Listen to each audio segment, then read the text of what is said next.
Rachel. I know Rachel is in the Seattle, Washington area, so I know she's freezing. Nadine Anyway, is in Puerto Escondido, Mexico, so I know that she's boiling. she's boiling. I gotta say, she's surfing as soon as we get off. She's gonna go to the beach. Oh my. All right, so welcome everybody. I always say this when we start. If you're new to the lives, we can't see you, we can't hear you. You are a fly on the wall unless you comment. So please comment, say where you're from, say hello, talk to one of each other, ask us questions, or if you don't want to, you're fine. Hey everybody, yay! Hey Susanna. Hi, Susanna. So nice. Aw. Hi, Chris. Hennessy, your ears are burning because we were talking about you, Chris, but before we got going and talking about glitches All and bad. Restreaming and who the Restream master is. So if anybody wants to know who Yoda the Restream master is, Chris Hennessy is the Restream master. So yes, Chris, we were talking about you. Oh, Asher is in Washington too. So lots of people from Washington State. Oh, so we're just going to stay in sweaters. Now, someone's got to ask. Thank you, Chris. Someone's got to ask Sandra where she's from, because I'm in San Diego and I literally have 2 sweaters on. That's how cold I am. And she has 0. So go ahead. Well, that's 2 different questions. That's 2 different questions, 2 different answers, because I'm from Toronto, yes, which I would not be dressed like this there, or people would look at me like I was crazy. Not that they don't anyway. But yeah, so I moved to Mexico in 1997 on December 31st. It will be 25 full years in Mexico. So that is why I look like this. I did have a sweater on because I live in Los Cabos, and I had a sweater on just before, but because I was thinking of going live and not interviewing somebody, I got hot.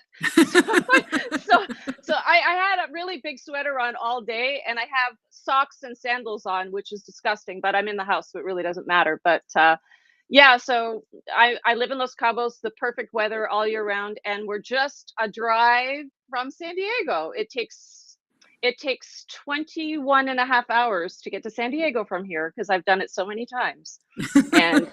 But now that I know you, the next time I go, hopefully next year, I'll be able to go to San Diego and we can do what we said, a LinkedIn live chat. LinkedIn live, yes, right. That would be amazing. Yeah. So I landed there. So I'm Canadian, and then I got my Mexican citizenship in 2009. So I am a dual citizen. My Spanish is not as good as Nadine's, so don't compete with me, Nadine. But it's passable. Let's put it that way. It's passable. But when I speak really fast, and then a Mexican will speak back to me, and I have no idea what they said to me. So I can speak, I just can't understand. So yeah. So that's going to be an interesting phenomenon living there. It's one thing if you're on vacation, but to actually live there, that's got to be a little different. It's wonderful. I mean, again, this is my home. It's been my home. Hi everybody. Thank you guys for showing up. Hello, yes. Diana. Thank you, everybody. All right, so we're going to get going. So first, share what you're passionate about, what you do, because I know what you do is what you're passionate about, at least one of the things you're passionate about. So you take it from here. Excuse me. Yes, I am passionate. I've always been passionate about health and women's health, especially because I am a woman, and I have always, I started studying health as a layman in my late 30s, so 20 years ago. And because I used to be a competitive gymnast when I was 14, like it's a long time ago, but I always was able to keep my weight and very slim. And then in my late 30s, it was like, what the fuck is going on with my body? Like, what's going on here? And hi, Daniel. And I said, what's going on? So I had to figure it out. I'm a person that likes to figure things out. So I started reading about health and hormones, and I was like, oh my God, the light went on. And I read a bunch of books, and then I melted off 8 pounds just by cutting out sugar. Yep. So that was kind of where it started. And then my husband at the time was totally into everything I was doing. So we just, and fortunately that helps because we just did everything together. Sure. So all the crap food went out, and that was it. So health, most important thing. And then with some of you probably know my story, but a lot of trauma happened over the past, I would say started around 2009-ish until 2017. A lot of stuff happened. And because of all the trauma, my, even though I'm a nutrition coach and a life coach now, and nutrition is really, really important. Sugar's your weakness. Yes, Chris, I'm sure. I've read about what you do. Don't even talk to me about that. I was like, he did this post the other day about this candy stuff, and I was like, oh my God, I can't. Everything is so sweet to me because I've given up sugar that I can't even take it anymore. That's how bad it is for me.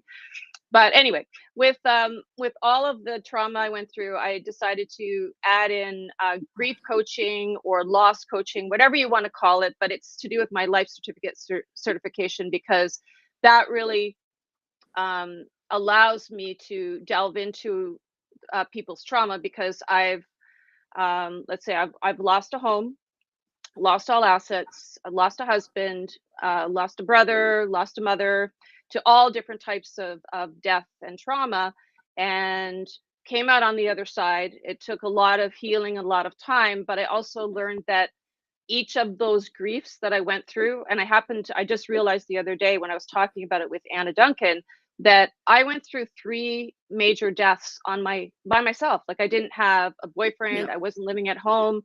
And so that was like a light went on going, oh my God, you're pretty fucking strong.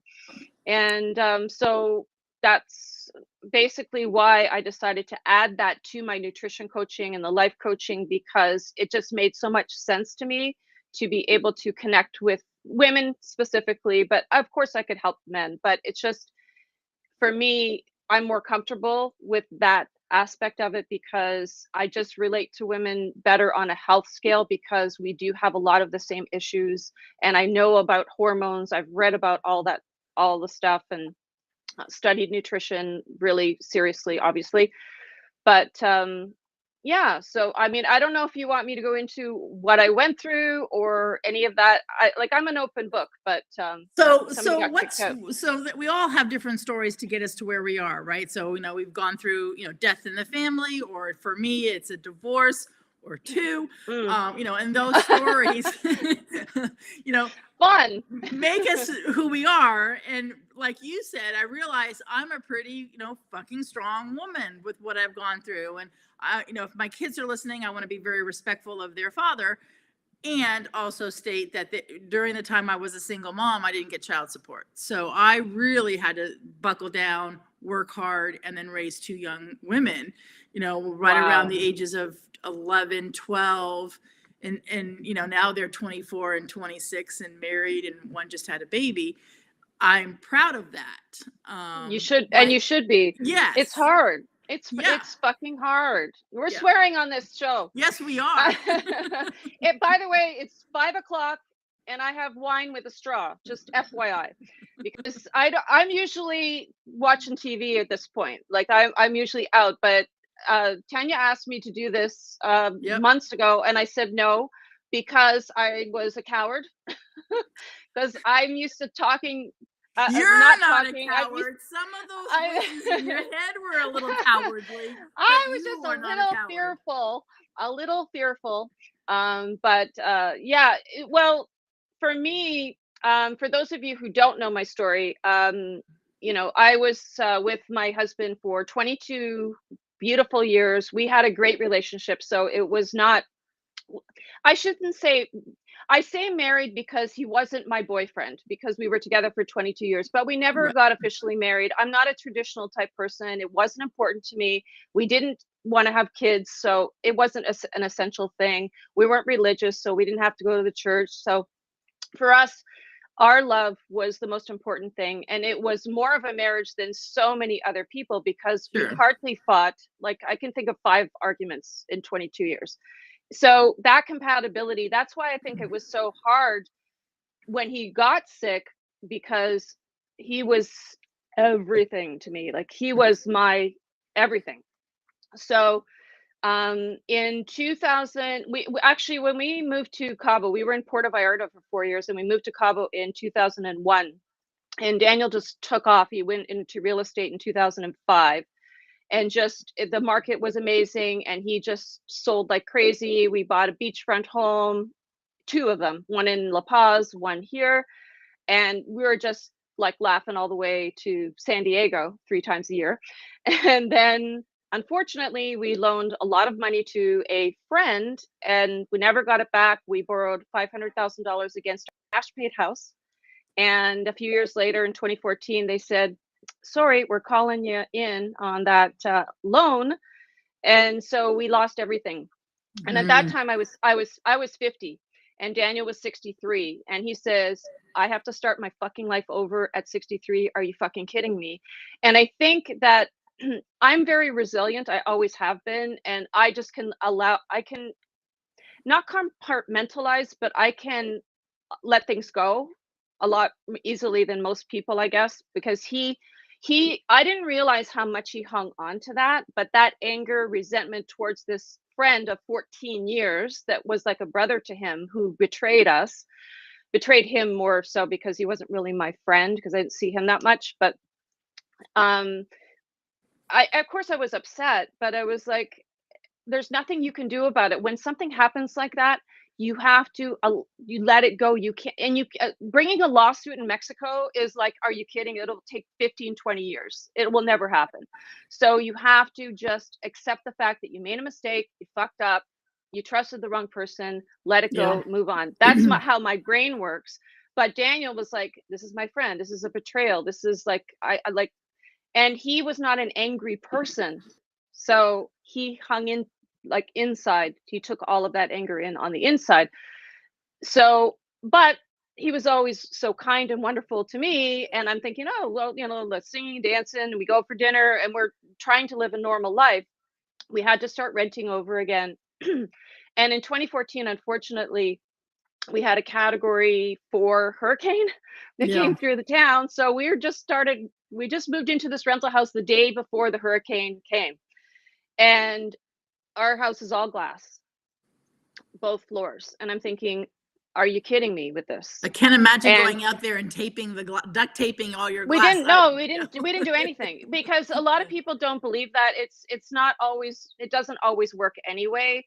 But at our house that we had bought on the beach, we put hurricane shutters in. Like, we were smart, but we couldn't do this on a rental. So that night we were huddled in with our dog and just praying, and we were so lucky, but so many people lost their homes, lost their lives. The town was completely destroyed. We had no electricity for 2 weeks. So no showers, no water pump, almost ran out of food because we're on the end of the tip of the Baja. So, nobody could deliver because the roads are out. The roads are out. So the Navy came in, the Army came in, they repaired this town within 6 to 8 months. Things were almost normal, but luckily after 2 weeks, we're able to get some food in, thank God. But everything was looted. It was a really scary time. So that laid a lot of stress for us. So we decided with what little money we had left, we were going to drive to San Diego in November. So we did. And then when we were there, the owner came, called us and said, did you leave the sliding door open? I'm like, no. So they took our safe, they took all my jewelry, so that was our 2014. And then 2 years later, my husband started falling randomly, got ALS, so choking, feeding tube, cane walker, wheelchair within a year, and then he was gone. And I think that's why I talked to Anna Duncan on one of my lives about this, because when you hold on to anger, it can cause your illness. And he believed that. Like, we did actually, I have some videos that I might share one day on LinkedIn. I've shared them on Facebook in 2017 when it all happened, like live. And I really want people to look after themselves in any way that they can, because you never know when it's going to happen, or what's going to happen. So that's why health is even more important to me now than it was even back then, because you just want to keep yourself as well as possible, because prevention to me is everything. So Yeah. that's kind of my story and why I'm so passionate about health and helping other people heal and let go of the shit, because small things don't matter. They just don't, like, you can get really upset about really small things and they're really not important. And so think about that when you are upset about something. Is it really worth being upset? Why am I so upset? And question it. And I wrote a post a couple of months ago, and I'm thinking of you, Nadine, because I was talking about regrets, and I said I really don't have a lot of regrets, even though I've been through a lot of shit. Even though I don't regret loaning the money, because everything happens. I believe everything happens Everything for a happens for a reason. reason. Yep. They're all lessons, and that I am who I am now because of that. And I'm a better person than I was 10 years ago because I'm definitely more empathetic. I look after myself first, and I don't consider that selfish. I consider it Nope. selfless, because I can't take care of anyone if I don't take care of myself, and I can't take care of clients. I mean, the only person I have to take care of is my dog and me, but still. Well, I know your dog gets bananas. My dog, Charlie, loves bananas. Yes. Potassium. He likes the potassium. I don't eat fruit. It's one thing. I'm very healthy, but I don't eat fruit. I don't like fruit that much, but I do have a half a banana if in my shake, if I do have a shake. But I'm a veggie protein person. Like, I just love vegetables and I love protein, but I don't eat a lot of sweets anymore. Yeah, But, I don't think you eat any sweets anymore. Yeah, it's well, no, that's not true. I do, like, on my birthday, the cafe that I go to, she'll always give me something that's so sweet, but it's delicious. Like, I love it. Yeah. But I can do that once or twice a year. Or Daniel would love to order tiramisu from Little Italy in San Diego. Yep. And because he loved tiramisu, and it's not very sweet, which I like, and I would have 2 bites and I was good. Yeah. And so I don't need a lot, but I do have dark chocolate in the fridge. So when I do get those cravings, I have dark chocolate. So that's my cheat. And that's your it's cheat. good. My antioxidant cheat. I'm making everybody sick. I know, right? Yeah. Everybody else is like, oh, let me look over here. Let me look over here. Skinny bitch. It's okay. But I'm healthy. So what's your favorite protein? Oh, I eat almost every day. I have shrimp. I have on my website, I have angry shrimp salad. I like spice though. I put habanero and serrano chili, seeds in, stems in, the whole thing. I love spice. Yeah. I don't know what happened on to stem and seeds. Not the stem part, but it's called veins. The veins, like the whole thing. Usually that's where the spice is. I want it all. And the spicier, the better. And I just love it. Yeah. All right. So any questions that you have, please put them in the comments. I will keep an eye out for them as we go along. So I can see how your different chapters and stories got to where you're at, right? You lost your husband, you had a hurricane, you went on you got healthy, cut sugar out of your diet. So being a health coach and a grief coach just, it wasn't like it just happened, but it makes sense when I'm like, how did that happen? How do you do health, and how do you do? So when I look at your LinkedIn profile, for everybody not knowing, we met on LinkedIn, and I read your profile and it says health coach, grief coach. I'm like, how do the two go hand in hand? And now I so get it. I just so get, what a gift you are to, I know you help men too, but mostly women, what a gift you are for women. I actually specifically work with women. I can like, I'm able to help men, but I specifically help women because it just makes more sense to me at this point in my life. Sure.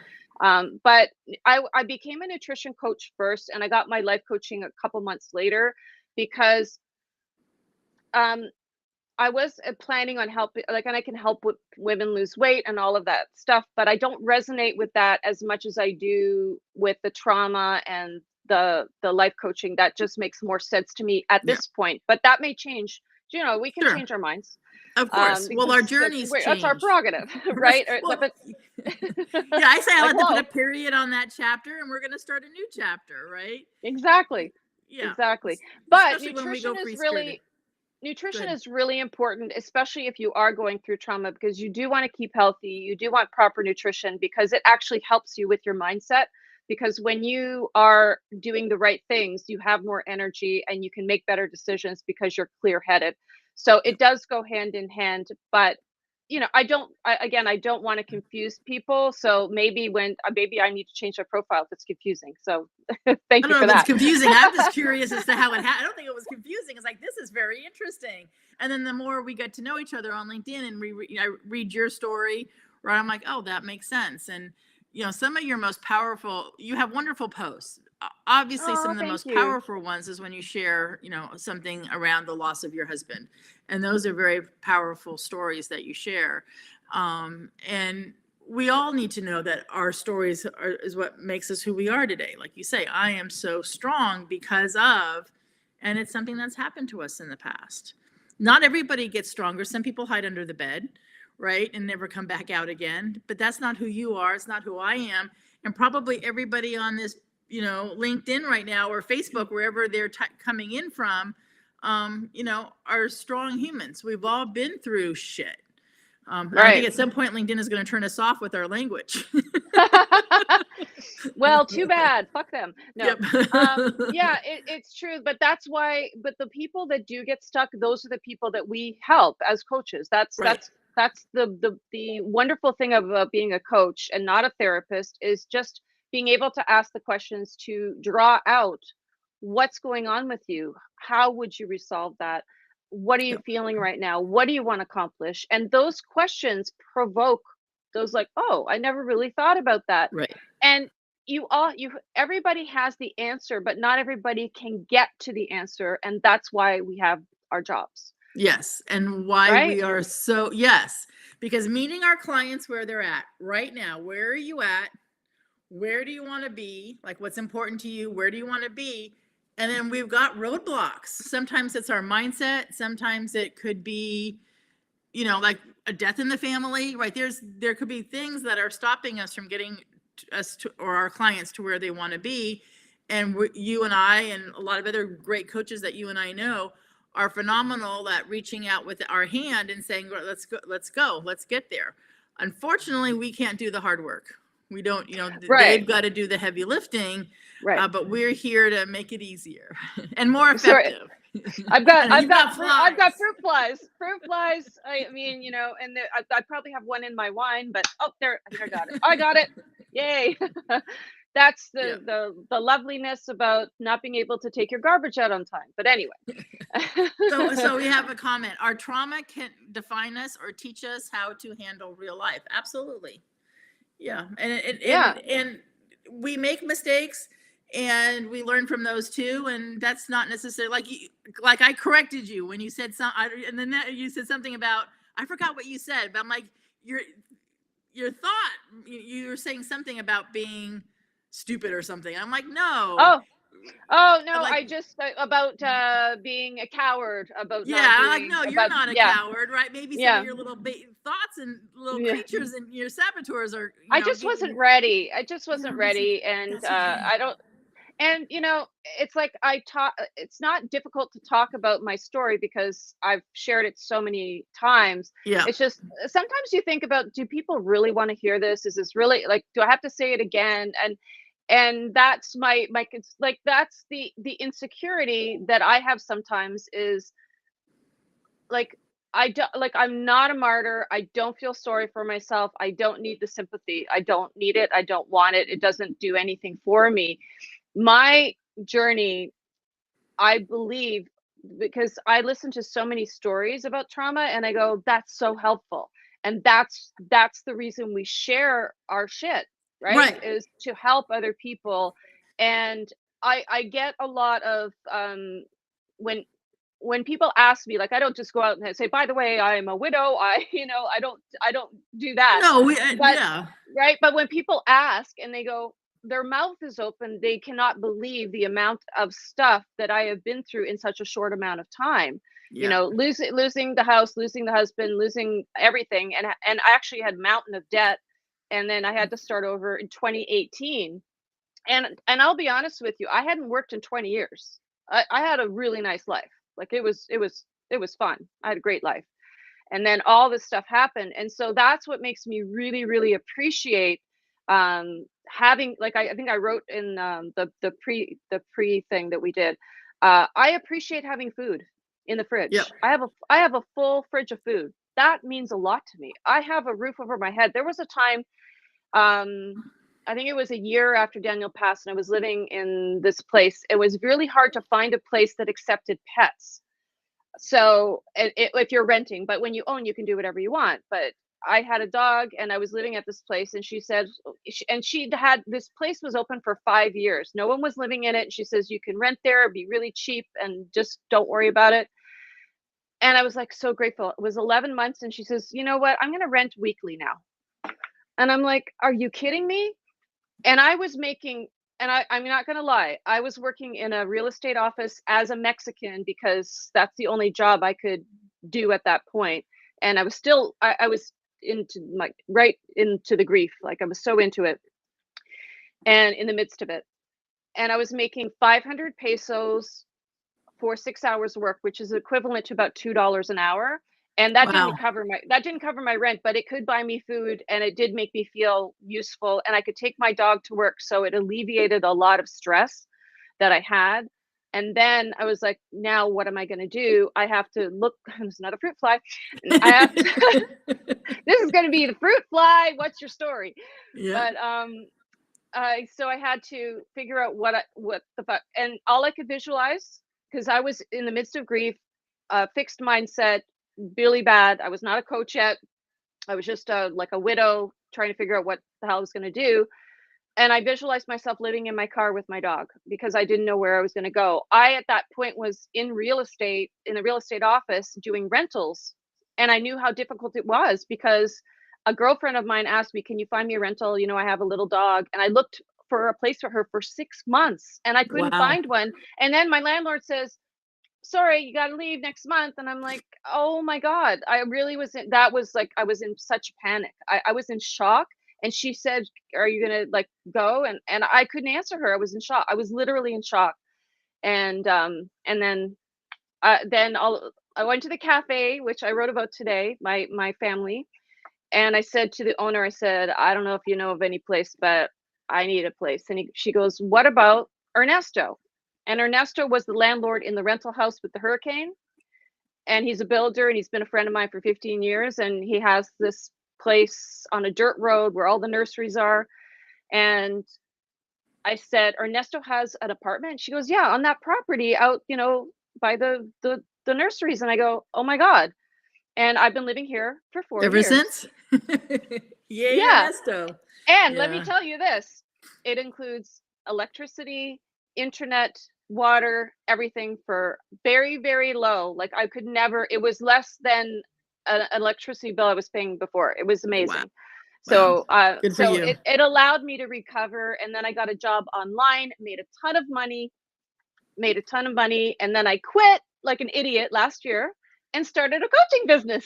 Like, it's Hey, we have that in common too. So yay for idiots. Because I don't think I was an idiot. I think it was one of the smartest things I've ever done. But I gave notice to my internal coaching job. I gave notice on February 14th. So March 1st, I was a solopreneur, and here I am, you know, since March. And it was scary and felt like throwing up many, many times as I was going through the process in January, February. Yeah, like, you know, well, you know, what it's like, the hell? what are you thinking at your age, right? You're giving up your health insurance. You're giving up your 401k. And today, honestly, I'm sitting here and it's the best thing I've ever done. Yeah. Right. And you and I are both very happy. We're, you know, sitting here laughing and, you know, joking, and you're saying you're grateful for food. And many people here, if they're still on, saw my Facebook post, maybe even my LinkedIn post. I'm very grateful that I can flush my toilet and take a shower, because for a week I didn't have any of that, you know, and so that's amazing what we take for granted. I know. And that's why I wrote, I resonated with that post, and I said, because that's when I told you, I said 2 weeks without electricity and basically using pool water to, to flush the toilets and Yeah. like it's you don't know until you don't have. We take Yeah. so much for granted, We and I do. don't do that. Here I can't because it is even though Mexico and I live in probably the most expensive town in Cabo because all the celebrities come here. It's very expensive, but there are some cheap areas. So luckily I live in a cheap area, but it's like 5 minutes to town, so it's great. But you really don't realize the luxury of turning on a light, Yeah. or air conditioning. Oh my God, it's my boyfriend every year. Yeah. I'm engaged. I'm engaged to my air conditioner. Oh my God. All right, so we're getting near the end, so I'm going to interrupt. I always ask 2 questions, and I'm looking in the comments to see if there's any other questions. So if you have any questions, throw them out.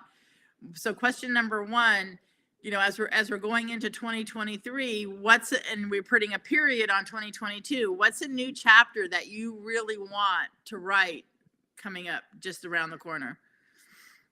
You know what? I usually don't know, but on my live on Monday, I interviewed Magnolia Patel, and we had one coffee chat prior to that, and we just had an amazing connection. So we have made a decision to combine our talents and do some sort of masterclass. We've only had one meeting, but we decided to move forward together because she's a DNA specialist, and I love DNA, and I have a story about that with Daniel.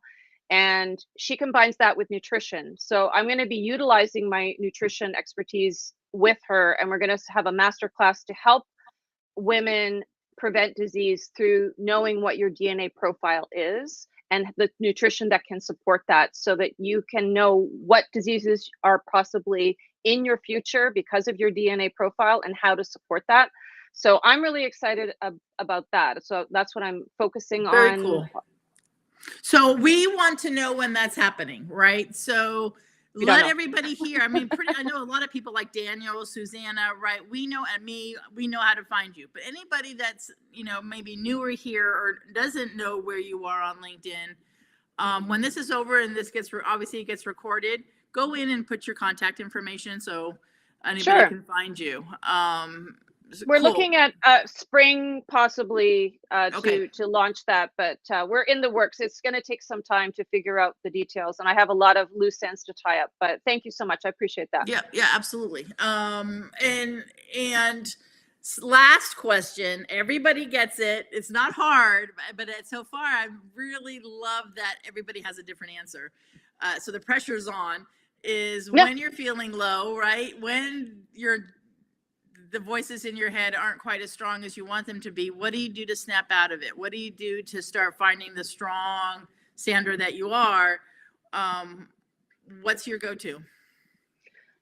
Well, mine is just going back and thinking about how lucky I am and how grateful I am that I'm healthy. Sometimes when I wake up in the morning and that I can put my feet on the floor and walk to the bathroom, when I saw someone in a wheelchair every day, it changes you. It changes who you are. So I'm really just grateful for my health. That's probably the most important thing.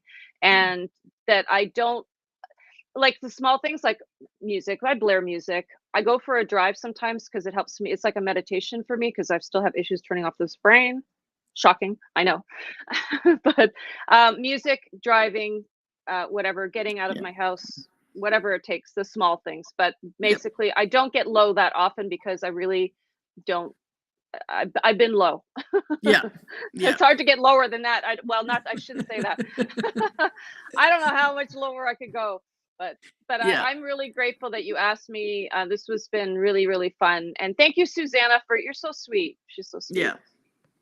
Yeah, she is. And so supportive. Everybody who gets on, we appreciate you that you get on. And Susanna, it's so fun to see you every week. And Rachel too. Rachel, I haven't heard a comment from, but Rachel is one of the most loyal listeners too, as many of you are. So thank you. All right, we are going to sign off. You know how to find us on LinkedIn. Obviously, our names are here, so you can search for us if you have any questions. Once this recording does its magic, You can go in and find it either on Facebook, YouTube, or LinkedIn. And so if you have any other questions or you want to connect with either me or with Sandra, it's easy. So thank you. We appreciate you. Sandra, thank you for coming on. I'm glad. I was so looking forward to this, and we'll, when we get closer. Cheers. Yes, and I don't have one. I'm allergic to wine. So Oh. I highly allergic to wine. I grew up in the Northern California area where, you know. Oh my God, I know. I time- love California wines. Yeah, well, I'm not allergic to a good margarita though. So we will No, meet there up you in go. Italy, have a LinkedIn Thank you, Live. Rachel. Rachel said something that was so sweet. Thank you, Daniel. Thank you, everybody. I really, that makes my heart warm. Thank you so Yeah. much. Yeah. Because I don't know if it's boring or not. I have no idea. I'm not on the receiving end of me, so I have no idea. Well, you're not boring. So I want everybody have a happy holiday, wonderful Hanukkah, Christmas, whatever you celebrate, at least have some relax and recharge, right? So from both of us women sitting here, make sure you recharge and relax. All right. Bye, everybody. Bye.